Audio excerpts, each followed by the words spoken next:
Du sésame pour entrer dans les jardins du Trianon sous Marie-Antoinette aux décorations officielles des Jeux Olympiques, les médailles ont toujours été des témoignages de l'histoire.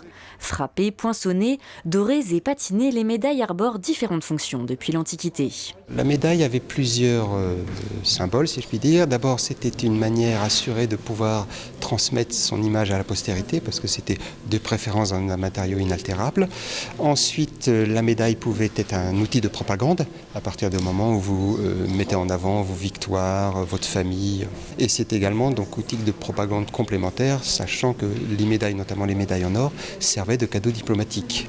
Louis XIV, fervent collectionneur de médailles pour glorifier son règne, avait même aménagé son cabinet des médailles au château de Versailles en 1684. Celui-ci aujourd'hui disparu, le château a eu l'idée de s'associer à la maison Artus Bertrand pour lancer une collection de 17 pièces. Hier avait lieu dans la librairie des Princes du Château l'inauguration de cette collection. Nous, on est passionnés de médailles. On avait depuis longtemps lu toute la littérature autour du cabinet des médailles du roi. Louis XIV était un grand collectionneur. Et on est attaché à cet art de la médaille. On avait proposé au château de Versailles de reproduire pour le château des médailles déjà anciennes ou existantes dans les fonds du château et aussi en inventer. On essaie de faire en sorte qu'avec le château, on puisse rayonner un peu à l'étranger et puis avoir quelques ressources complémentaires. Et l'idée, c'était justement de reprendre des médailles et puis de les commercialiser. Vous avez dans tous les lieux historiques des petites médailles à vendre, pas chères, mais pas forcément de très bonne qualité et sans forcément un grand lien historique.